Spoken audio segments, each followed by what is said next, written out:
ਬਿਸਮਿਲ੍ਲਾਹਿਰਰਹਿਮਾਨਿਰਰਹੀਮ ਤੇ अस्सलाम वालेकुम। 16 ਅਪ੍ਰੈਲ ਪਾਕਿਸਤਾਨ ਦੇ ਵਿੱਚ ਜੁਮੇਰਾਤ ਦੀ ਦੁਪਹਿਰ ਤੇ ਅੱਜ ਦੇ ਪੰਜਾਬੀ ਵੀਲੌਗ 'ਚ ਚੜ੍ਹਦੇ ਤੇ ਲਹਿੰਦੇ ਪੰਜਾਬ ਦੇ ਸੱਜਣਾ ਤੇ ਮਿੱਤਰਾਂ, ਭੈਣਾਂ ਤੇ ਭਰਾਵਾਂ, ਮਾਵਾਂ ਤੇ ਬਜ਼ੁਰਗਾਂ ਨੂੰ ਜੀ ਆਇਆਂ। ਸਭ ਤੋਂ ਪਹਿਲੇ ਆਸਿਮ ਮੁਨੀਰਜ਼ ਡਿਫੈਕਟੋ ਫਾਰਮ 47 ਮਿਲਟਰੀ ਰਾਜ ਡੇ 138।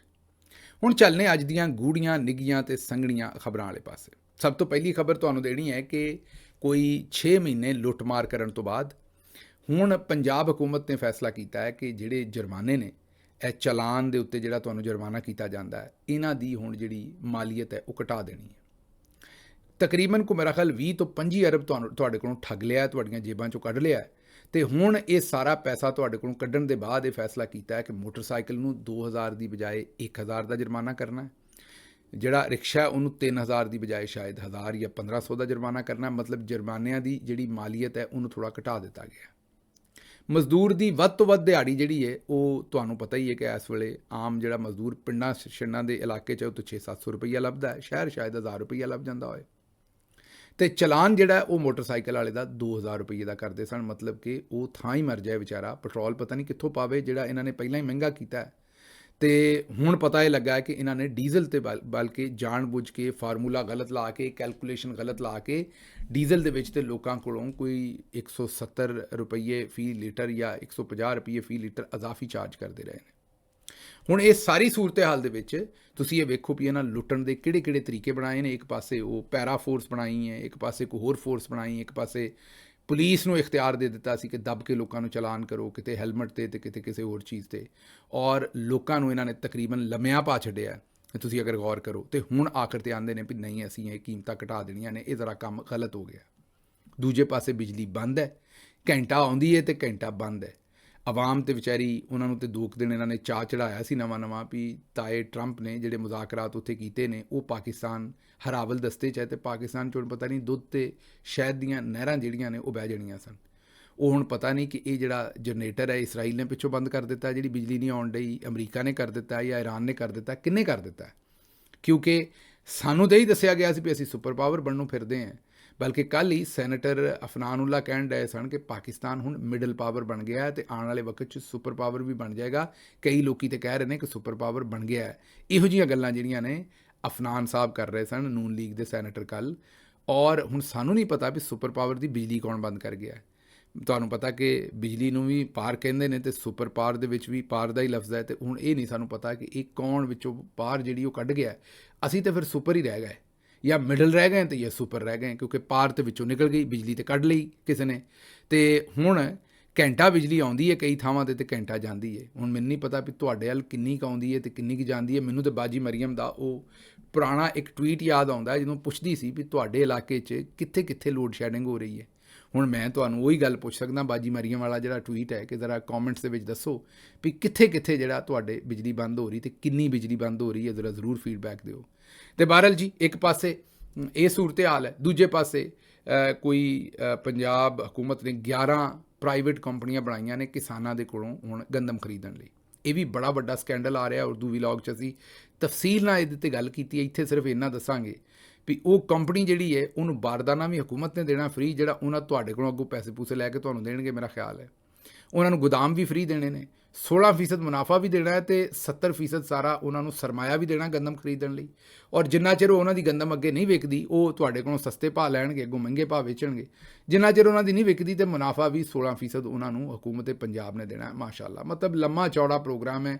ਦੱਸਿਆ ਜਾ ਰਿਹਾ ਹੈ, ਇਹ ਇਲਜ਼ਾਮ ਲਾਇਆ ਜਾ ਰਿਹਾ ਕਿ ਇਹਨਾਂ 'ਚ ਇੱਕ ਕੰਪਨੀ ਸ਼ਾਇਦ ਇਸਾਕ ਡਾਰ ਸਾਹਿਬ ਦੀ ਵੀ ਹੈ। ਅਤੇ ਇਹ ਇੱਕ ਲੰਮਾ ਕੰਮ ਪਾਉਣ ਲੱਗੇ ਨੇ ਜੀ ਕਿਸਾਨਾਂ ਨੂੰ ਵੀ। ਅੱਗੇ ਚੱਲਨੇ ਜ਼ਰਾ, ਮਰੀਮ ਨਵਾਜ਼ ਸਾਹਿਬਾ ਦੀ ਕਾਰਕਰਦਗੀ ਦਾ ਸਰਵੇ ਕਰਨ ਵਾਲਾ ਜਿਹੜਾ ਇਦਾਰਾ IPOR, ਉਹਨਾਂ ਦੀ ਵੈਬਸਾਈਟ ਅਸਦੁੱਲਾ ਖਾਨ ਸਾਹਿਬ ਕਹਿੰਦੇ ਨੇ ਜਾ ਕੇ ਵੇਖੀ ਅਤੇ ਉੱਥੇ ਉਹਨਾਂ ਦਾ ਤਰਾ ਹੀ ਨਿਕਲ ਗਿਆ। ਉੱਥੇ ਮੁਨੀਫ ਫਾਰੂਕ ਦੇ ਵੀਲੌਗ ਨਜ਼ਰ ਆਏ, ਉਮਰ ਚੀਮੇ ਦੇ ਵੀਲੌਗ ਨਜ਼ਰ ਆਏ, ਉਹਨਾਂ ਦੇ ਟਵੀਟ ਨਜ਼ਰ ਆਏ, Jio TV ਦੇ ਲਿੰਕ ਨਜ਼ਰ ਆਏ, ਮਰੀਮ ਨਵਾਜ਼ ਦੀਆਂ ਤਸਵੀਰਾਂ ਭਰੀਆਂ ਸਨ।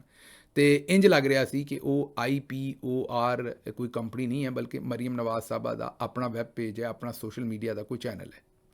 ਇਹ ਜਨਾਬ ਵਾਲਾ ਤੁਹਾਨੂੰ ਤੇ ਉਸ ਸਰਵੇ ਤੋਂ ਅੰਦਾਜ਼ਾ ਨਹੀਂ ਸੀ ਹੋ ਗਿਆ ਅਸਦੁੱਲਾ ਸਾਹਿਬ, ਜਿੱਥੇ 69% 69% ਲੋਕ ਆਉਂਦੇ ਨੇ ਕਿ ਮਰੀਮ ਸਾਹਿਬਾ ਨੇ ਜਨਾਬ ਬੱਲੇ ਬੱਲੇ ਕਰਾ ਦਿੱਤੀ ਹੈ, ਬੰਬ ਕੱਢ ਕੇ ਰੱਖ ਦਿੱਤੀ ਇੱਕ ਵਾਰੀ ਪੰਜਾਬ ਦੀ। ਏਡੀ ਚੰਗੀ ਗਵਰਨੈਂਸ ਤੇ ਕਦੀ ਸ਼ੇਰਸ਼ਾਹ ਸੂਰੀ ਕੋਲੋਂ ਨਹੀਂ ਹੋਈ ਜਿਹੋ ਜੀ ਮਰੀਮ ਨਵਾਜ਼ ਸਾਹਿਬਾ ਨੇ ਕਰ ਦਿੱਤੀ ਹੈ। ਉਹ ਸਰਵੇ ਇਹ ਗੱਲਾਂ ਕਰ ਰਿਹਾ ਸੀ ਕਿ 69% ਲੋਕੀ ਮਰੀਮ ਸਾਹਿਬਾ ਦੀ ਵਾਹ ਕਰ ਰਹੇ ਨੇ। ਗਰਾਊਂਡ ਤੇ ਜਾ ਕੇ ਪੁੱਛ ਲਓ, ਤੁਹਾਨੂੰ ਪਤਾ ਲੱਗ ਜਾਏਗਾ। ਤੇ ਉਹ ਜਿਹੜੇ ਰਿਜ਼ਲਟ ਕੱਢੇ ਸਨ IPOR ਵਾਲਿਆਂ ਨੇ, ਉੱਥੋਂ ਹੀ ਪਤਾ ਲੱਗ ਜਾਂਦਾ ਸੀ ਵੀ ਇਹ ਕੋਈ ਘਰੇਲੂ ਕਿਸਮ ਦਾ ਹੀ ਸਰਵੇ ਹੈ, ਮਤਲਬ ਆਪਣਾ ਜ਼ਾਤੀ ਪਾਲਤੂ ਕਿਸਮ ਦਾ ਸਰਵੇ ਹੀ ਹੈ ਜਿਹੜਾ ਕਰਵਾਇਆ ਗਿਆ ਹੈ। ਤੇ ਬਹਰਹਾਲ ਅੱਗੇ ਚੱਲਨੇ, ਅਗਲੀ ਖਬਰ ਲੈ ਲਓ। ਪਾਕਿਸਤਾਨ ਤਰੱਕੀ ਵੀ ਕਰ ਰਿਹਾ, ਖੈਰ ਕੁਝ ਮੌਕਿਆਂ ਦੇ ਉੱਤੇ। ਇਹ ਨਾ ਤੁਸੀਂ ਸਮਝੋ ਕਿ ਤਰੱਕੀਆਂ ਨਹੀਂ ਹੋ ਰਹੀਆਂ। ਭਾਵੇਂ ਟਿਕਟੌਕ ਦਾ ਮੈਦਾਨ ਹੋਵੇ, ਉੱਥੇ ਵੀ ਤਰੱਕੀ ਹੋ ਰਹੀ ਹੈ। ਇਹ 2 ਸਟਾਰ ਜਿਹੜਾ ਅਫਸਰ ਹੁੰਦਾ ਹੈ ਫੌਜ ਦਾ, ਬੜਾ ਵੱਡਾ ਤਗੜਾ ਅਫਸਰ ਹੁੰਦਾ, ਤੁਹਾਨੂੰ ਸਾਰਿਆਂ ਨੂੰ ਪਤਾ ਹੈ। ਅਗਰ ਨਹੀਂ ਪਤਾ ਤਾਂ ਜਿਨ੍ਹਾਂ ਨੂੰ ਪਤਾ ਉਹ ਲਿਖ ਦਿਓ ਥੱਲੇ ਵੀ ਉਹ ਕਿਹੜਾ ਅਫਸਰ ਹੁੰਦਾ ਹੈ। ਉਹ ਬ੍ਰਿਗੇਡੀਅਰ ਸਾਹਿਬ ਮੇਰੇ ਖਿਆਲ 'ਤੇ ਸਿੰਗਲ ਸਟਾਰ ਹੁੰਦੇ ਨੇ, ਤੇ 2 ਸਟਾਰ ਤੇ ਫਿਰ ਮੇਜਰ ਜਨਰਲ ਸਾਹਿਬ ਹੀ ਹੋਣਗੇ ਅਗਰ ਮੈਂ ਗਲਤ ਨਹੀਂ। ਤੇ ਉਹ ਬਹਰਹਾਲ 2 ਸਟਾਰ ਜਿਹੜੇ ਅਫਸਰ ਸਾਹਿਬ ਨੇ, ਉਹ ਜਿਸ ਵੇਲੇ ਸਾਡੇ ਪਹੁੰਚੇ ਨੇ ਫੀਲਡ ਮਾਰਸ਼ਲ ਸਾਹਿਬ, ਤੇ ਉਹਨਾਂ ਦੀ ਜਿਹੜੀ ਤਸਵੀਰ ਕਸ਼ੀ ਹੋ ਰਹੀ ਸੀ, ਜਿਹੜੀ ਉਹਨਾਂ ਦੀਆਂ ਤਸਵੀਰਾਂ ਲਈਆਂ ਜਾ ਰਹੀਆਂ ਸਨ, ਕੈਮਰਾਮੈਨੀ ਦੇ ਉੱਤੇ ਜਿਹੜੇ ਫਰਾਈਜ਼ ਅੰਜਾਮ ਦੇ ਰਹੇ ਸਨ, ਉਹ ਜਨਾਬ ਇੱਕ 2 ਸਟਾਰ ਅਫਸਰ ਸਾਹਿਬ ਜਿਹੜੇ ਨੇ ਉਹ ਫੀਲਡ ਮਾਰਸ਼ਲ ਸਾਹਿਬ ਦੀਆਂ ਤਸਵੀਰਾਂ ਲੈ ਰਹੇ ਸਨ। ਹੁਣ ਜ਼ਰਾ ਦੱਸੋ ਕਿ ਅਗਰ 2 ਸਟਾਰ ਬੰਦੇ ਜਿਹੜੇ ਨੇ, ਉਹ ਤਰੱਕੀ ਦੇਖੋ ਪਾਕਿਸਤਾਨ ਕਿੰਨੀ ਕਰ ਗਿਆ। ਨਾਰਮਲੀ ਤੇ ਕੈਮਰਾਮੈਨ ਜਿਹੜਾ ਹੁੰਦਾ ਹੈ ਅਦਾਰਿਆਂ ਜਿਹੜਾ ਉਹਨੂੰ ਭਰਤੀ ਕਰਦੇ ਨੇ, ਉਹ ਕੋ ਮੇਰਾ ਖਿਆਲ ਦੂਜੇ ਆਪਣਾ 5ਵੇਂ 6ਵੇਂ ਗ੍ਰੇਡ ਦੇ ਵਿੱਚ, 7ਵੇਂ ਗ੍ਰੇਡ ਦੇ ਵਿੱਚ, 8ਵੇਂ ਗ੍ਰੇਡ 'ਚ ਜ਼ਿਆਦਾ। ਇੱਥੇ ਤੁਸੀਂ ਆਪ ਹੀ ਹਿਸਾਬ ਲਾ ਲਓ ਕਿ ਫੀਲਡ ਮਾਰਸ਼ਲ ਸਾਹਿਬ ਕਿੱਡੀ ਕੁ ਤਰੱਕੀ ਕਰ ਗਏ ਨੇ ਕਿ ਇੱਕ ਤੇ ਉਹਨਾਂ ਨੂੰ 5 ਸਿਤਾਰੇ ਲੱਗ ਗਏ ਨੇ, ਉਹ ਫੀਲਡ ਮਾਰਸ਼ਲ ਬਣ ਗਏ ਨੇ। ਤਾ ਹਯਾਤ ਇਸਤਸਨਾ ਮਿਲ ਗਈ ਹੈ। ਸਾਰੀਆਂ ਹੀ ਪਾਕਿਸਤਾਨ ਦੇ ਜਿਹੜੀਆਂ ਫੌਜਾਂ ਨੇ ਉਹਨਾਂ ਦੇ ਉਹ ਹੈੱਡ ਬਣ ਗਏ ਨੇ। ਤੇ ਹੁਣ ਉਹਨਾਂ ਦਾ ਜਿਹੜਾ ਕੈਮਰਾਮੈਨ ਹੈ ਉਹ ਵੀ 2 ਸਟਾਰ ਜਨਰਲ ਹੈ। ਉਹ ਵੀ ਹੁਣ 2 ਸਟਾਰ ਜਨਰਲ ਸਾਹਿਬ ਜਿਹੜੇ ਨੇ ਉਹ ਕੈਮਰਾਮੈਨੀ ਕਰ ਰਹੇ ਨੇ, ਤਸਵੀਰਾਂ ਲੈ ਰਹੇ ਨੇ, ਟਿਕਟੌਕ ਦੀ ਵੀਡੀਓ ਬਣਾ ਕੇ ਦੇ ਰਹੇ ਨੇ। ਤੇ ਤਰੱਕੀਆਂ ਤੇ ਹੋਈਆਂ ਨਾ, ਤੁਸੀਂ ਐਵੇਂ ਇਤਰਾਜ਼ ਕਰਦੇ ਰਹਿੰਦੇ ਹੋ। ਤੁਸੀਂ ਬਾਜ਼ ਆਉਣਾ ਹੀ ਨਹੀਂ, ਤੁਸੀਂ ਕਾਸ਼ ਬਾਜ਼ ਆਵੋ। ਤੁਸੀਂ ਖੁਦ ਦੇਖਦੇ ਹੀ ਨਹੀਂ, ਮੇਰਾ ਖਿਆਲ ਅੱਖਾਂ ਖੋਲ੍ਹ ਕੇ ਨਹੀਂ ਵੇਖਦੇ ਵੀ ਤਰੱਕੀਆਂ ਕਿੰਨੀਆਂ ਹੋ ਗਈਆਂ ਨੇ। ਅੱਛਾ ਜੀ, ਅੱਗੋਂ ਜੇਦਾ ਜੀ ਜਿਹੜੇ ਨੇ, ਉਹਨਾਂ ਨੇ, ਤੁਹਾਨੂੰ ਪਤਾ ਕਿ ਜੇਦਾ ਜੀ ਦੇ ਤਜਜ਼ੀਏ ਵੀ ਫਿਰ ਲਾਜ਼ਵਾਲ ਹੁੰਦੇ ਨੇ ਮਾਸ਼ਾਅੱਲਾ। ਉਹਨਾਂ ਨੇ ਕਿਹਾ ਕਿ ਉਹਨਾਂ ਦੀ ਇਤਲਾਹ ਦੇ ਮੁਤਾਬਕ ਆਖਰੀ ਮਰਤਬਾ JD ਵੈਂਸ ਨੇ ਇਸਲਾਮਾਬਾਦ ਤੋਂ ਜਿਹੜੀ ਕਾਲ ਟਰੰਪ ਨੂੰ ਕੀਤੀ, ਉਸ ਵੇਲੇ ਟਰੰਪ ਸਾਹਿਬ ਕੁਸ਼ਤੀਆਂ ਵੇਖ ਰਹੇ ਸਨ। ਇਹ ਗੱਲ ਉਹਨਾਂ ਦੀ ਸੱਚੀ ਹੈ। ਟਰੰਪ ਸਾਹਿਬ ਨੇ ਉਦੋਂ ਕੁਸ਼ਤੀਆਂ ਵੇਖੀਆਂ ਸਨ। ਇਹ ਜ਼ਰੂਰੀ ਨਹੀਂ ਕਿ ਉਸ ਵੇਲੇ ਵੇਖ ਰਹੇ ਸਨ ਕਿ ਨਹੀਂ, ਬਹਰਹਾਲ ਕੁਸ਼ਤੀਆਂ ਉਦੋਂ ਵੇਖ ਰਹੇ ਸਨ। ਤੇ ਉਹਨਾਂ ਦਾ ਪਹਿਲਵਾਨ ਜਿੱਤ ਰਿਹਾ ਸੀ। ਤੇ ਉਹਨਾਂ ਨੇ JD ਵੈਂਸ ਨੂੰ ਕਿਹਾ ਕਿ ਰਹਿਣ ਦੇ, ਛੱਡ, ਕਿਉਂਕਿ ਜੈਸਾ ਮਾਹੌਲ ਹੁੰਦਾ ਉਹੋ ਜਿਹਾ ਹੀ ਫੈਸਲਾ ਕਰਦੇ ਨੇ। ਅਗਰ ਉਹ ਮਿਊਜ਼ਿਕ ਸੁਣ ਰਹੇ ਹੁੰਦੇ ਤੇ ਸਲੋ ਫੈਸਲਾ ਹੁੰਦਾ। ਮਤਲਬ JD ਵੈਂਸ ਸਾਹਿਬ ਆਪਣਾ ਕਹਿਣਾ ਚਾਹ ਰਹੇ ਨੇ, ਜੇਦਾ ਜੀ ਸਾਡੇ ਆਪਣੇ, ਮਤਲਬ JD ਵੈਂਸ, ਉਹ ਤੇ JD ਦੇ ਨਾਲ ਵੀ ਤੇ ਜੇਦਾ ਜੀ ਬਣ ਸਕਦਾ ਹੈ। ਤੇ ਚਲੇ ਬਹਰਹਾਲ ਸਾਡੇ ਜਿਹੜੇ JD ਸਾਹਿਬ ਨੇ, ਸਾਡੇ JD ਜੀ ਇਹ ਕਹਿੰਦੇ ਨੇ ਵੀ ਟਰੰਪ ਐਵੇਂ ਪਾਗਲ ਜਿਹਾ ਬੰਦਾ ਹੈ। ਜੇਦਾ ਜੀ ਦੇ ਕਹਿਣ ਦਾ ਮਤਲਬ ਇਹ ਕਿ ਐਵੇਂ ਫਜ਼ੂਲ ਫੈਸਲੇ ਕਰਦਾ ਹੈ, ਜਿਹੋ ਜਿਹੇ ਹਾਲਾਤ ਹੁੰਦੇ ਨੇ ਉਹਨਾਂ ਨੂੰ ਵੇਖ ਕੇ ਉਹ ਫੈਸਲੇ ਕਰਦਾ ਹੈ। ਤੇ ਇਹ ਮਾਮਲਾ ਸਿਰ ਹੈ। ਅੱਗੋਂ ਉਹਨਾਂ ਨੇ ਇੱਕ ਨਵੀਂ ਗੱਲ ਕਰ ਦਿੱਤੀ ਜੇਦਾ ਜੀ ਨੇ। ਉਹਨਾਂ ਨੇ ਕਿਹਾ ਕਿ ਇਮਰਾਨ ਖਾਨ ਜਦੋਂ ਮਹਿਮਾਨਾਂ ਨੂੰ ਬੁਲਾਉਂਦੇ ਸਨ ਤੇ ਲੌਨ 'ਚ ਬਿਠਾਉਂਦੇ ਸਨ। ਅੱਛਾ ਜੀ। ਫਿਰ ਜਦੋਂ ਮਹਿਮਾਨਾਂ ਨੂੰ ਘਰ ਦੇ ਅੰਦਰ ਬੁਲਾਉਂਦੇ ਸਨ ਤੇ ਘਰ ਦੇ ਅੰਦਰ ਤਾਰ ਦੇ ਉੱਤੇ ਕੱਪੜੇ ਸੁੱਕਣ ਵਾਸਤੇ ਪਏ ਹੁੰਦੇ ਸਨ, ਜਿਹੜੀ ਕਿ ਬੜੀ ਬੁਰੀ ਗੱਲ ਸੀ, ਇਹ ਕੋਈ ਚੰਗੀ ਗੱਲ ਨਹੀਂ ਸੀ। ਅੱਛਾ। ਫਿਰ ਉਹ ਕਹਿੰਦੇ ਨੇ ਕਿ ਇਮਰਾਨ ਖਾਨ ਦੇ ਜਿਹੜੇ ਕੁੱਤੇ ਨੇ ਉਹ ਮਹਿਮਾਨਾਂ ਦੇ ਬਿਸਕਿਟ ਵੀ ਖਾ ਜਾਂਦੇ ਸਨ। ਤੇ ਜੇਦਾ ਜੀ ਜਿਹੜੇ ਨੇ ਉਹ ਤਕਰੀਬਨ ਆਪਦੀਦਾ ਨਹੀਂ ਹੋਏ, ਅੱਖਾਂ 'ਚ ਹੰਝੂ ਨਹੀਂ ਆਏ ਉਹਨਾਂ ਦੇ। ਬਹਰਹਾਲ ਕਾਫੀ ਜ਼ਿਆਦਾ ਉਹ ਦੁਖੀ ਸਨ ਕਿ ਇਮਰਾਨ ਖਾਨ ਸਾਹਿਬ ਦੇ ਕੁੱਤੇ ਨੇ ਉਹਨਾਂ ਦੇ ਬਿਸਕਿਟ ਖਾ ਲਏ। ਅੱਛਾ ਚਲੋ, ਇੱਕ ਰੌਲਾ ਤੇ ਕਲੀਅਰ ਹੋਇਆ ਇੱਥੋਂ, ਕਿਉਂਕਿ ਪਾਕਿਸਤਾਨੀ ਮੀਡੀਆ ਵਾਲੇ ਤੇ ਸਾਰੇ ਹੀ ਆਉਂਦੇ ਨੇ ਵੀ ਇਮਰਾਨ ਖਾਨ ਚਾਹ ਵੀ ਨਹੀਂ ਸੀ ਪਿਆਉਂਦਾ, ਬਿਸਕਿਟ ਤੇ ਦੂਰ ਦੀ ਗੱਲ ਹੈ। ਹੁਣ ਜੇਦਾ ਜੀ ਨੇ ਅੱਜ ਕਨਫਰਮ ਕੀਤਾ ਕਿ ਨਹੀਂ, ਇਮਰਾਨ ਖਾਨ ਸਾਹਿਬ ਬਿਸਕਿਟ ਰੱਖਦੇ ਸਨ, ਪਰ ਜੇਦਾ ਜੀ ਦਾ ਬਿਸਕਿਟ ਕੁੱਤਾ ਖਾ ਜਾਂਦਾ ਸੀ। ਹੁਣ ਜ਼ਰਾ ਤੁਸੀਂ ਮੰਜ਼ਰਕਸ਼ੀ ਵੇਖੋ ਜ਼ਰਾ 1 ਮਿੰਟ ਲਈ, ਕਿ ਜ਼ਾਹਿਰ ਇਹ ਤਾਂ ਮੈਨੂੰ ਵੀ ਪਤਾ ਹੈ ਕਿ ਖਾਨ ਸਾਹਿਬ ਨੇ ਅਗਰ ਜੇਦਾ ਜੀ ਦੇ ਸਾਹਮਣੇ ਬਿਸਕਿਟ, ਜਿਹੜੇ ਕਿ ਬਿਸਕਿਟ ਤੇ ਰੱਖਦੇ ਹੀ ਸਨ ਉੱਥੇ, ਜ਼ਾਹਿਰ ਜਿਹੜਾ ਵੀ ਜਾਂਦਾ ਸੀ, ਲੇਕਿਨ ਇਹਨਾਂ ਦੇ ਸਾਹਮਣੇ ਕੋਈ 5-7 ਬਿਸਕਿਟ ਹੀ ਰੱਖੇ ਉਹਨਾਂ ਨੇ, ਜ਼ਿਆਦਾ ਤਾਂ ਨਹੀਂ।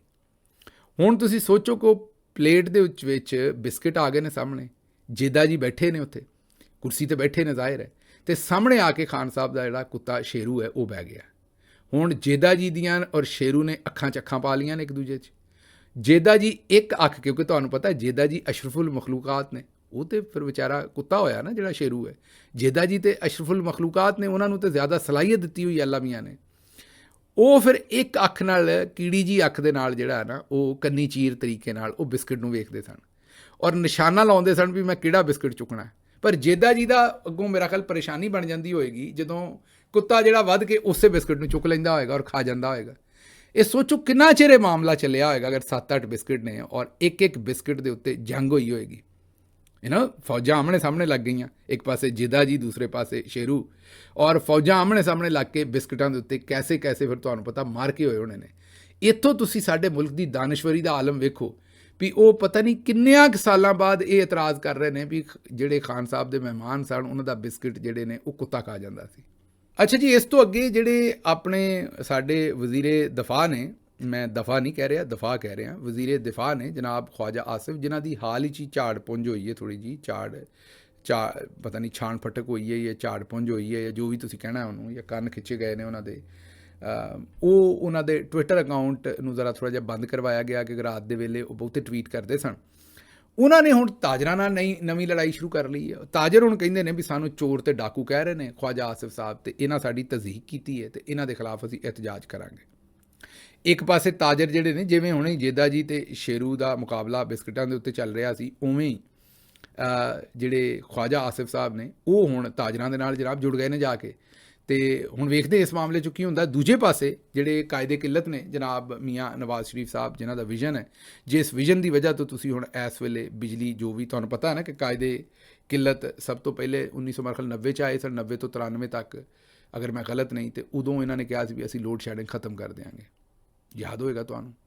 ਫਿਰ ਇਹ ਆਏ ਸਨ, ਮੇਰਾ ਖਿਆਲ ਅਗਰ ਮੈਂ ਗਲਤ ਨਹੀਂ, ਤੇ ਉਸ ਤੋਂ ਬਾਅਦ ਦੋਹਰੀ ਵਾਰੀ ਇਹ ਆਏ ਸਨ 93 ਤੋਂ ਬਾਅਦ, ਫਿਰ ਮੁਹਤਰਮਾ ਦੀ ਮੇਰੇ ਖਿਆਲ ਗਵਰਨਮੈਂਟ ਆ ਗਈ ਸੀ, ਤੇ ਫਿਰ ਇਹ ਆਏ ਸਨ 96 ਤੋਂ 99 ਤੱਕ। ਉਦੋਂ ਵੀ ਇਹਨਾਂ ਨੇ ਕਿਹਾ ਸੀ ਵੀ ਅਸੀਂ ਜਿਹੜੀ ਹੈ ਨਾ ਉਹ ਜਨਾਬ ਬਿਲਕੁਲ ਖ਼ਤਮ ਕਰ ਦਿਆਂਗੇ, ਸਾਰਾ ਜਿਹੜੀ ਲੋਡ ਸ਼ੈਡਿੰਗ ਉਹ ਖ਼ਤਮ ਕਰ ਦਿਆਂਗੇ। ਫਿਰ ਇਹ ਉਸ ਤੋਂ ਬਾਅਦ ਜਦੋਂ ਗਏ ਨੇ ਆਪਣਾ ਉਸ ਤੋਂ ਬਾਅਦ ਨਿਕਲੇ ਨੇ ਹਕੂਮਤ ਦੇ ਵਿੱਚ 99 ਦੇ ਵਿੱਚ, ਤੇ ਉਸ ਤੋਂ ਬਾਅਦ ਇਹ ਆਏ ਨੇ 2013 'ਚ ਵਾਪਸ। ਉਦੋਂ ਵੀ ਇਹਨਾਂ ਨੇ ਇਹ ਵਾਅਦਾ ਕੀਤਾ ਵੀ ਅਸੀਂ ਲੋਡ ਸ਼ੈਡਿੰਗ ਮੁਕੰਮਲ ਖ਼ਤਮ ਕਰ ਦਿਆਂਗੇ। ਹੁਣ 2023 ਤੋਂ ਬਾਅਦ ਇਹ ਹਕੂਮਤ 'ਚ ਨੇ, ਜ਼ਾਹਿਰ ਇਹਨਾਂ ਦਾ ਭਰਾ ਹੈ ਤੇ ਨਾਲ ਥੱਲੇ ਧੀ ਹੈ, ਤੇ ਹੁਣ ਜਿਹੜਾ ਜਨਾਬੇ ਵਾਲਾ ਜਿਹੜਾ ਨਾ ਉਹ ਬਿਜਲੀ ਦੀ ਲੋਡ ਸ਼ੈਡਿੰਗ ਇਹਨਾਂ ਮੇਰੇ ਖਿਆਲ ਖਤਮ ਹੀ ਕਰ ਦਿੱਤੀ ਹੈ। ਤੇ ਤੁਸੀਂ ਮੈਨੂੰ ਦੱਸੋਗੇ ਵੀ ਕਿੰਨੀ ਖਤਮ ਹੋਈ ਹੈ। ਬਹਰਹਾਲ ਕਾਇਦੇ ਕਿੱਲਤ ਸਾਹਿਬ ਜਿਹੜੇ ਨੇ ਉਹ ਆਖਰਕਾਰ ਹੁਣ ਬਾਹਰ ਨਿਕਲੇ ਨੇ। ਲਾਹੌਰ ਦੇ ਵਿੱਚ ਉਹਨਾਂ ਨੂੰ ਧੁੱਪ ਛੁੱਪ ਲਵਾਈ ਗਈ ਹੈ ਕਿਉਂਕਿ ਮੌਸਮ ਖੁੱਲ੍ਹ ਗਿਆ। ਅੰਦਰੂਨੇ ਲਾਹੌਰ ਦਾ ਉਹਨਾਂ ਨੇ ਦੌਰਾ ਕੀਤਾ ਤੇ ਮੁਖਤਲਿਫ ਪ੍ਰੋਜੈਕਟਸ ਦੀ ਉਹਨਾਂ ਨੇ ਜਨਾਬ ਮੁਆਇਨਾ ਕੀਤਾ। ਤੇ ਨੀਲਾ ਗੁੰਬਦ ਪਾਰਕਿੰਗ ਪਲਾਜ਼ਾ ਜਿਹੜਾ ਨਾਸਰ ਬਾਗ ਦੇ ਵਿੱਚ ਮੁਕਾਮੀ ਤਾਜਰਾਂ ਨਾਲ ਮੁਲਾਕਾਤ ਕੀਤੀ ਹੈ। ਤੇ ਪਾਰਕਿੰਗ ਪਲਾਜ਼ਾ ਜ਼ਰਾ ਗੌਰ ਕਰੋ ਨਾ, ਨਵਾਜ਼ ਸ਼ਰੀਫ ਸਾਹਿਬ ਕਿੱਡੇ ਵੱਡੇ ਕੰਮ ਕਰ ਰਹੇ ਨੇ ਕਿ ਉੱਥੇ ਜਿਹੜਾ ਪਾਰਕਿੰਗ ਪਲਾਜ਼ਾ ਬਣ ਰਿਹਾ ਨਾ ਉਹਦਾ ਵੀ ਵਿਜ਼ਿਟ ਕੀਤਾ। ਉਹਨਾਂ ਨੇ ਦੇਖਿਆ ਵੀ ਪਾਰਕਿੰਗ ਪਲਾਜ਼ਾ ਜਿੱਥੇ ਗੱਡੀਆਂ ਪਾਰਕ ਹੋਣੀਆਂ ਉਹ ਠੀਕ ਬਣ ਰਿਹਾ ਕਿ ਨਹੀਂ। ਤਾਜਰਾਂ ਦੀਆਂ ਜਿਹੜੀਆਂ ਮੁਸ਼ਕਲਾਤ ਸੁਣੀਆਂ ਉਹਨਾਂ ਮੌਕੇ ਦੇ ਉੱਤੇ, ਉਹਨਾਂ ਦੇ ਉੱਤੇ ਅਹਿਕਾਮਾਤ ਜਾਰੀ ਕੀਤੇ ਨੇ। ਤੇ ਇਹ ਹੁਣ ਸਾਨੂੰ ਨਹੀਂ ਪਤਾ ਕਿ ਬਿਜਲੀ ਕਿਸ ਤਰ੍ਹਾਂ ਮੀਆਂ ਸਾਹਿਬ ਪੂਰੀ ਕਰਨਗੇ। ਵੈਸੇ ਮੀਆਂ ਸਾਹਿਬ 'ਚ ਖੁਦ ਵੀ ਬੜੀ ਬਿਜਲੀ ਹੈ, ਉਹਨਾਂ ਦੇ ਕੋਲੋਂ ਕਨੈਕਸ਼ਨ ਅਗਰ ਤਾਜਰ ਉੱਥੇ 2 ਘੰਟੇ ਬਹਾ ਲੈਣਾ ਸੀ ਉਹਨਾਂ ਨੇ ਮੀਆਂ ਸਾਹਿਬ ਨੂੰ, ਮੀਆਂ ਸਾਹਿਬ ਸਾਰੀ ਬਿਜਲੀ ਪੂਰੀ ਕਰ ਦੇਣੀ ਸੀ। ਤੇ ਇਹ ਸੂਰਤ ਹਾਲ ਜਨਾਬ। ਉਹ ਦੂਸਰੇ ਪਾਸੇ ਮੀਆਂ ਸਾਹਿਬ ਆਪਣੀਆਂ ਖਬਰਾਂ ਜਿਹੜੀਆਂ ਦੇ ਰਹੇ ਨੇ, ਨਾਲ ਮਰੀਮ ਨਵਾਜ਼ ਸਾਹਿਬਾ ਦੀ ਜਿਹੜੀ ਮਿਸਾਲੀ ਪੰਜਾਬ ਪੁਲਿਸ ਦੇ ਵਿੱਚ CCD ਯੂਨਿਟ ਉਹਨਾਂ ਨੇ ਬਣਾਇਆ, ਜਿਹੜਾ ਅਸਲ ਦੇ ਵਿੱਚ ਲੋਕਾਂ ਦੀ ਕਤਲੋ ਗਾਰਤ ਕਰ ਰਿਹਾ ਹੈ। ਤੁਸੀਂ ਇਹ ਹੀ ਕਹੋ ਕਿ ਇੱਕ ਮਾਫੀਆ ਬਣਾ ਦਿੱਤਾ ਜਿਹੜਾ ਕਿਰਾਏ ਦੇ ਕਾਤਲਾਂ ਦੇ ਤੌਰ 'ਤੇ ਕੰਮ ਕਰ ਰਿਹਾ। ਉਹਨਾਂ ਨੇ ਹੁਣ ਸਾਜਿਦ ਅਲੀ ਬੂਰੇਵਾਲਾ ਦੇ ਰਿਹਾਇਸ਼ੀ ਜਿਹੜੇ ਬੜੇ ਸਾਰੇ ਸਾਲ ਬਾਹਰ ਮਿਹਨਤ ਮਜ਼ਦੂਰੀ ਕਰਕੇ ਪਾਕਿਸਤਾਨ ਵਾਪਸ ਆਏ। ਲਾਹੌਰ 'ਚ ਉਹਨਾਂ ਨੇ ਕਿਹਾ ਵੀ ਚਲੋ ਥੋੜ੍ਹਾ ਬਹੁਤ ਕੋਈ ਕਾਰੋਬਾਰ ਸ਼ੁਰੂ ਕਰਦੇ ਹਾਂ, ਔਰ ਜ਼ਾਹਿਰ ਹੈ ਆਪਣੇ ਮੁਲਕ 'ਚ ਰਹਿੰਦੇ, ਆਪਣੇ ਮੁਲਕ ਦੀ ਮਈਸ਼ਤ ਨੂੰ ਵੀ ਠੀਕ ਕਰਦੇ ਹਾਂ। ਉਹਨਾਂ ਨੂੰ ਪੁਲਿਸ ਨੇ ਗ੍ਰਿਫਤਾਰ ਕਰ ਲਿਆ ਔਰ ਇਲਜ਼ਾਮ ਲਾਇਆ ਉਹਨਾਂ 'ਤੇ ਇੱਕ ਮੁਕੱਦਮੇ ਦਾ ਜਿਹੜਾ ਕਿਸੇ ਬੰਦੇ ਦਾ ਉਹਨਾਂ ਦੇ ਨਾਲ ਨਾਂ ਰਲਦਾ ਸੀ।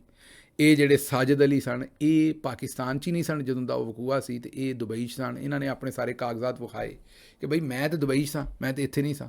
ਉਹਨਾਂ ਨੇ ਕਿਹਾ ਇਹ ਬਾਅਦ 'ਚ ਫੈਸਲਾ ਕਰਾਂਗੇ, ਤੂੰ ਚੱਲ ਅੰਦਰ ਕਰਕੇ ਧਮਕਾ ਕੇ 5 ਲੱਖ ਰੁਪਈਆ ਰਿਸ਼ਵਤ ਲੈ ਕੇ ਫਿਰ ਛੱਡਿਆ, ਤੇ ਨਾਲ ਧਮਕੀਆਂ ਲਾਈਆਂ ਕਿ ਜੇ ਕਿਸੇ ਨੂੰ ਦੱਸਿਆ ਤਾਂ ਫਿਰ ਤੈਨੂੰ ਘਰ ਸੱਦਿਆਂ ਦੇਣਗੇ। ਇਹ CCD ਦੀ ਕਾਰਵਾਈ ਹੈ। ਤੇ ਸ਼ੁਕਰ ਇਹ ਕਰੇ ਸਾਜਿਦ ਅਲੀ ਕਿ ਉਹਨੂੰ ਜਾਨੋਂ ਨਹੀਂ ਮਾਰ ਦਿੱਤਾ। ਅਗਰ ਸਾਜਿਦ ਅਲੀ ਦਾ ਕੋਈ ਮੁਖਾਲਫ ਹੁੰਦਾ ਤੇ ਇਹ ਤੇ 5 ਲੱਖ ਲੈ ਕੇ ਛੱਡ ਦਿੱਤਾ, 15 ਲੱਖ ਲੈ ਕੇ ਉਹਨਾਂ ਸਾਜਿਦ ਅਲੀ ਨੂੰ ਮਾਰ ਵੀ ਦੇਣਾ ਸੀ ਜਿਹੜਾ ਕੰਮ ਸ਼ੁਰੂ ਹੋਇਆ। ਹੁਣ ਤੱਕ ਤੁਹਾਨੂੰ ਇਹ ਤਾਂ ਪਤਾ ਹੈ ਕਿ ਕੋਈ 2500 ਤੋਂ 3000 ਦੇ ਕਰੀਬ ਬੰਦੇ ਐਸੇ ਨੇ ਜਿਨ੍ਹਾਂ ਨੂੰ ਕਤਲ ਕਰ ਦਿੱਤਾ ਗਿਆ ਜਾਲੀ ਪੁਲਿਸ ਮੁਕਾਬਲਿਆਂ ਦੇ ਵਿੱਚ। ਉਹਨਾਂ ਵਿਚਾਰਿਆਂ ਦੇ ਖਾਨਦਾਨਾਂ ਦੇ ਉੱਤੇ ਕੀ ਗੁਜ਼ਰੀ ਹੋਏਗੀ, ਉਹਨਾਂ ਦੇ ਉੱਤੇ ਕੀ ਗੁਜ਼ਰੀ, ਇਹ ਜੋ ਕੁਝ ਪਾਕਿਸਤਾਨ ਚੱਲ ਰਿਹਾ ਇਹ ਤੁਸੀਂ ਖੁਦ ਹੀ ਸਮਝਦੇ ਹੋ। ਦੂਜੇ ਪਾਸੇ ਪੁਲਿਸ ਜਿਹੜੀ ਉਹ ਪਹੁੰਚੀ ਹੈ ਜਨਾਬ, ਇਹ ਮੈਂ ਤੁਹਾਨੂੰ ਸਿਰਫ ਬਾਜੀ ਦੀ ਪੁਲਿਸ ਦੀਆਂ ਖਬਰਾਂ ਦੱਸ ਰਿਹਾ। ਪੁਲਿਸ ਲਾਹੌਰ ਦੇ ਵਿੱਚ ਪਹੁੰਚੀ ਹੈ ਇਲਿਆਸ ਦੁੰਬਾ ਕੜਾਈ ਤੇ ਉੱਥੇ ਸ਼ੈਫ ਜਿਹੜਾ ਉਹਨੂੰ ਉਹ ਰੈਸਟੋਰੈਂਟ ਬੰਦ ਹੋ ਚੁੱਕਿਆ ਸੀ, ਤੇ ਉਹਨੂੰ ਮੇਰਾ ਖਿਆਲ ਆਂਦੇ ਰਹੇ ਨੇ ਵੀ ਇਹ ਦੁਬਾਰਾ ਸਾਨੂੰ ਪਕਾ ਸ਼ਕਾ ਕੇ ਦੇ। ਉਹਨੇ ਕਿਹਾ ਜੀ ਬੰਦ ਹੋ ਗਿਆ, ਉਹਦੇ 'ਤੇ ਫਾਇਰਿੰਗ ਕਰਤੀ, ਉਹਨੂੰ ਸਿੱਧੀਆਂ ਗੋਲੀਆਂ ਮਾਰੀਆਂ, ਉਹ ਬਚ ਗਿਆ ਵਿਚਾਰਾ, ਭੱਜ ਗਿਆ ਅੱਗੋਂ। ਉਹ ਹੁਣ ਜਿਹੜੇ ਰੈਸਟੋਰੈਂਟ ਵਾਲੇ ਨੇ ਉਹ ਕਹਿੰਦੇ ਨੇ ਸਾਡੇ ਕੋਲ CCTV ਫੁਟੇਜ ਵੀ ਮੌਜੂਦ ਹੈ, ਅਸੀਂ ਕੇਸ ਕਰਵਾਉਣਾ ਹੈ ਤੇ ਸਾਨੂੰ ਇਨਸਾਫ ਦਿੱਤਾ ਜਾਵੇ। ਉਹ ਸ਼ੁਕਰ ਕਰੋ ਕਿਤੇ ਫਿਰ CCD ਨਹੀਂ ਆ ਗਈ ਤੁਹਾਡੇ ਕੋਲ। ਉਹ ਆਉਂਦੇ ਤੇ ਮੇਰਾ ਖਿਆਲ ਇਹ ਬਚਣਾ ਵੀ ਕੋਈ ਨਹੀਂ ਸੀ ਇਹਨੇ ਵਿਚਾਰੇ ਨੇ, ਸ਼ੈਫ ਨੇ। ਉਹਨਾਂ ਵੈਸੇ ਹੀ ਮਾਰ ਕੇ ਤੇ ਪਰਾਂ ਲਗਾ ਦੇਣਾ ਸੀ। ਤੇ ਇਹ ਸੂਰਤ ਹਾਲ ਜਿਹੜੀ ਬਣੀ ਹੈ। ਇਹ ਚਲਦੇ ਲਾਹੌਰ ਦੀ ਸੂਰਤ ਹਾਲ ਵੇਖ ਲਓ। ਬਾਜੀ ਜੀ ਸਾਨੂੰ ਦੱਸਦੇ ਨੇ ਕਿ ਲਾਹੌਰ ਜਿਹੜਾ ਉਹਨੂੰ ਮੈਂ ਪੈਰਿਸ ਬਣਾ ਦਿੱਤਾ। ਉਹ ਪੀਪਲਸ ਪਾਰਟੀ ਦੀ ਸ਼ਰਮੀਲਾ ਫਾਰੂਕੀ ਤੇ ਕਹਿੰਦੇ ਨੇ ਵੈਸੇ ਕਿ ਕਰਾਚੀ ਜਿਹੜਾ ਉਹ ਉੱਥੇ ਰਹਿੰਦੇ ਆ, ਮੈਨੂੰ ਇੰਝ ਹੀ ਲੱਗਦਾ ਮੈਂ ਪੈਰਿਸ 'ਚ ਰਹਿੰਦੀ ਹੈ। ਤੇ ਵੈਸੇ ਇਹਨਾਂ ਵਾਸਤੇ ਸ਼ਰਾਫੀਆ ਵਾਸਤੇ ਤਾਂ ਪੈਰਿਸ ਹੀ ਹੈ। ਲੋਕਾਂ ਨੂੰ ਪੈਰਿਸ 'ਚ ਉਹ ਸਹੂਲਤਾਂ ਨਹੀਂ ਜਿਹੜੀਆਂ ਸ਼ਰਮੀਲਾ ਫਾਰੂਕੀ ਸਾਹਿਬਾਂ ਨੂੰ ਇੱਥੇ ਹੋਣੀਆਂ ਨੇ, ਤੇ ਉਹ ਆਪਣੇ ਹਿਸਾਬ ਨਾਲ ਤਾਂ ਠੀਕ ਹੀ ਕਹਿੰਦੀਆਂ ਨੇ, ਲੇਕਿਨ ਆਮ ਲੋਕਾਂ ਦੇ ਹਿਸਾਬ ਨਾਲ ਠੀਕ ਨਹੀਂ ਕਹਿੰਦੀਆਂ। ਲੇਕਿਨ ਇਹ ਲਾਹੌਰ ਦੀਆਂ ਜ਼ਰਾ ਮਨਾਜ਼ਰ ਵੇਖ ਲਓ, ਇਹ ਸੁਥਰਾ ਪੰਜਾਬ, ਤੇ ਸਾਨੂੰ ਇਹ ਦੱਸਿਆ ਗਿਆ ਵੀ ਉਹਦੇ 'ਤੇ ਅਰਬਾਂ ਰੁਪਈਆ ਖਰਚ ਹੋ ਗਿਆ। ਇਹ ਤੁਹਾਨੂੰ ਅਸੀਂ ਕਿਸੇ ਦੂਰ ਦਰਾਜ਼ ਇਲਾਕੇ ਦੀ ਗੱਲ ਨਹੀਂ ਕਰਨ ਡਏ, ਇਹ ਲਾਹੌਰ ਦੀ ਤੁਹਾਡੇ ਸਾਹਮਣੇ ਜਿਹੜੀ ਮੰਜ਼ਰਕਸ਼ੀ ਰੱਖ ਰਹੇ ਹਾਂ, ਤੇ ਇਹ ਜੇ ਅਸਲ ਦੇ ਵਿੱਚ ਬਾਜੀ ਦਾ ਸੁਥਰਾ ਪੰਜਾਬ। ਮੈਨੂੰ ਇੱਥੋਂ ਦਿਓ ਇਜਾਜ਼ਤ, ਰੱਬ ਰੱਖ।